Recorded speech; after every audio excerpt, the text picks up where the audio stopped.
don't even know where to start this one. I just saw this beautiful piece of land and I knew I had to come here to share honestly what's been going on, because this has been the hardest year of my life and I've had some hard years. I don't understand God. I think I understand God, and then He just continues to take me deeper. It's been a year. It's been a year since I got laid off, since the rug was pulled out from underneath me and my family. Some days it's great. Some days I feel like, yeah, I made the right choice when I decided not to go back and get a full-time job. I have this extreme confidence in God's providence. And the next day I start questioning everything. Why does the journey work this way? You know, there's just an image of myself that I had at this point in my life that was much different than what I'm experiencing now. I was blind to these things going on inside of me, this whirlwind, this tornado of chaos. The financial challenges, the relational challenges, the mental health challenges. If nobody understands you, if nobody gets what's going on right now, it's okay. I just want you to know that it's okay.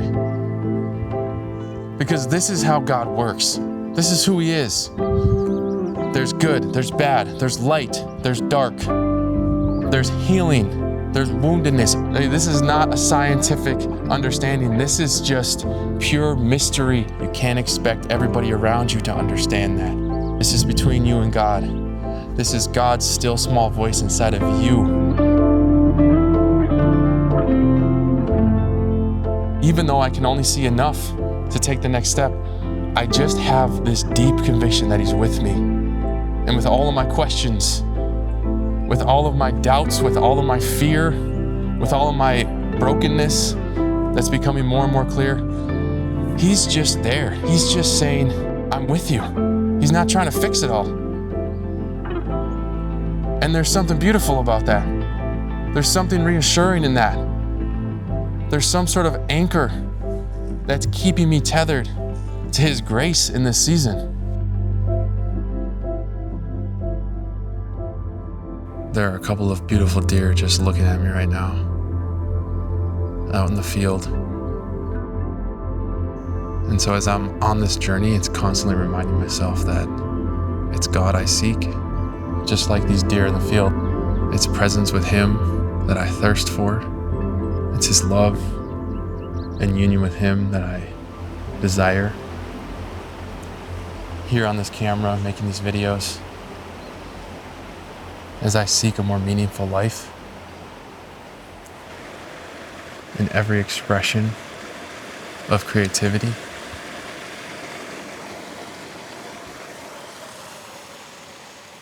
This is the inspiration. This is the source.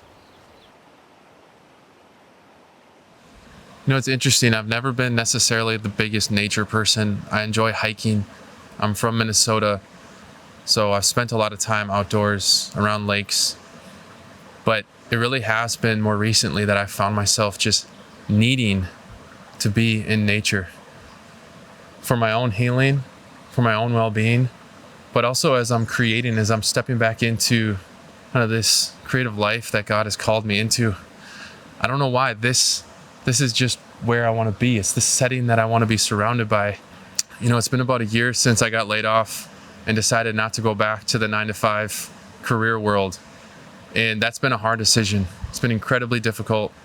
It's been very hard on my marriage. It's been tough for my family as we've tried to figure this out and discern it together. You know, this has impacted more people than just me. I know this is something that's happening in our world right now. There's a fundamental shift that's going on. People are very aware that something new is happening in our world.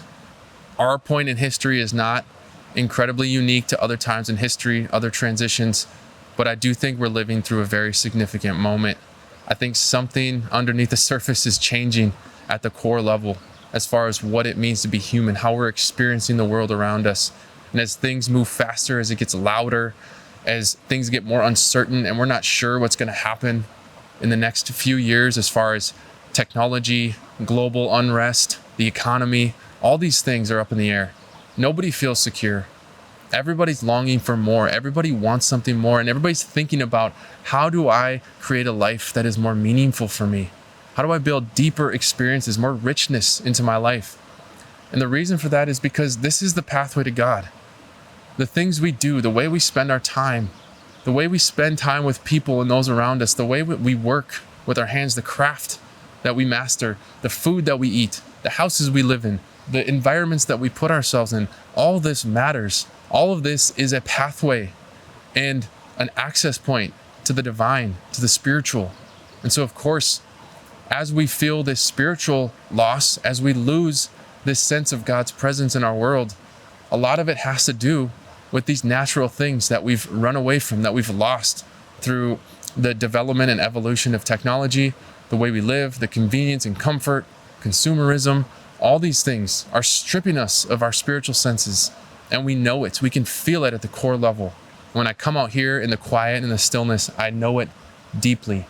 I know whatever short-term costs there are for me in following this path, in protesting the system and saying, this isn't working for me.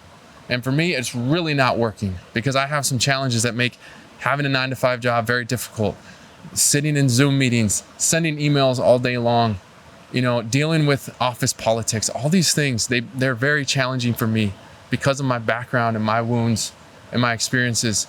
But I think that God is using that. He's using this difficulty for me that's very extreme, I would say, because I can't just go along with the flow. I think God is using that. The fact that this has broken me, it's burnt me out. I think God is using me as a voice, as a vehicle and a vessel to speak to other people who are also feeling the same thing, but maybe can't quite make that break. And it's not me saying, quit your job tomorrow. It's not me saying, go buy 20 acres and live on a farmstead. It's not me saying, everybody's got to start making sourdough bread. It's me saying that something very fundamental about the way we're living is no longer human. It's taking away the experience of reality for us is being stripped of everything good, everything meaningful and deep. At the end of the day, we're not able to hear God's voice anymore. We're not able to get quiet enough. We're not able to get still enough to hear his voice. And that's why I started this channel. That was the initial inspiration. The Contemplative Dad was started because I was a dad with 3 kids and a growing family who found myself in this rat race, who found myself competing for a job title and more money and material things, and was getting distracted by my phone every single day, scrolling through other people's life, being an audience member, consuming information, all these things. And I wasn't able to sit alone with myself anymore and be alone with God and hear his voice in here, to hear that voice that only comes from inside. Now, this is about me trying to build a more meaningful life for me and my family. And if it means short-term consequences, if it means some holy risk in the meantime, then so be it. Because for me, it's a long-term vision. It's a long game decision. And it's me saying, I'm going to protest this way of life, this society that has offered this way of life that no longer offers meaning, that isn't working for people like me and you. And saying that I'm going to build something different. I'm going to remove myself from the system and take a season to be intentional.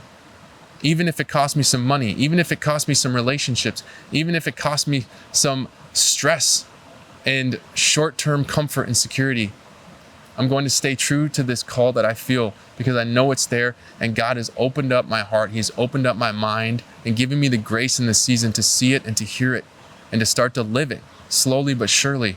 And through this YouTube channel, I'm seeing it happen in real time. Through building this thing, through taking that risk and taking that step myself, I'm starting to see the fruit of that.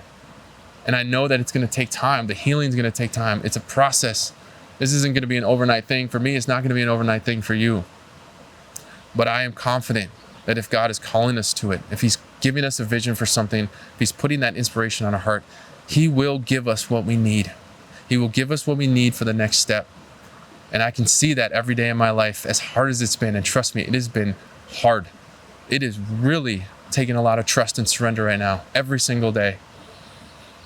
But I can see it happening. And it keeps coming back. And I know that underneath all of it, what gives me that assurance is the peace underneath. It's that peace that cannot be shaken, not disturbed.